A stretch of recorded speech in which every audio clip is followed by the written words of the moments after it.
அதனால உங்க ஊருக்காரங்க புரோட்டா பீஃப் கறினா அவ்வளோ அலையறீங்க. അലയും ഈ പൊറോട്ടയും ബീഫ് റോസ്റ്റ് എന്ന് പറഞ്ഞാൽ ഞങ്ങൾ മലയാളികൾക്ക് അത് വെറും ഒരു ഭക്ഷണമല്ല, ഒരു വികാരമാണ് அப்படியா? മച്ചാ. അതായത് ബീഫ് നന്നായിട്ട് വാഷ് ചെയ്തിട്ട് അതിങ്ങനെ ചെറിയ ചെറിയ ചെറിയ ചെറിയ കഷ്ണങ്ങളാക്കിയിട്ട് മുറിക്കും.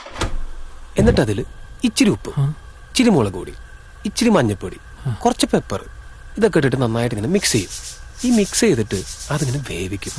ഇതിങ്ങനെ വെന്ത് വരുമ്പോ കുറച്ച് മല്ലിപ്പൊടി ഇട്ടിട്ട് ഈ വഴറ്റി വെച്ചിരിക്കുന്ന വെളുത്തുള്ളി ഇടും. എന്നിട്ട് കുറച്ച് മസാല ഇട്ടിട്ട് കുറച്ച് വെളിച്ചെണ്ണ അതിൻ്റെ മുകളിൽ താളിച്ചിട്ട് മൂടി വെക്കും. കുറച്ച് കഴിയുമ്പോൾ അതിനൊരു മണം വരും. അപ്പം അതിങ്ങനെ തുറന്നിട്ട് അതിൽ നിന്നൊരു തവി കൊണ്ട് കുറച്ച് ബീഫ് റോസ്റ്റ് എടുത്ത് പ്ലേറ്റിലേക്ക് ഇട്ട് നല്ല മുരിഞ്ഞൊരു പൊറോട്ട എടുത്ത് അതിൽ നിന്ന് ഒരു ചെറിയ പീസ് ഇങ്ങനെ കീറിയെടുത്ത് ചാറിൽ മുക്കി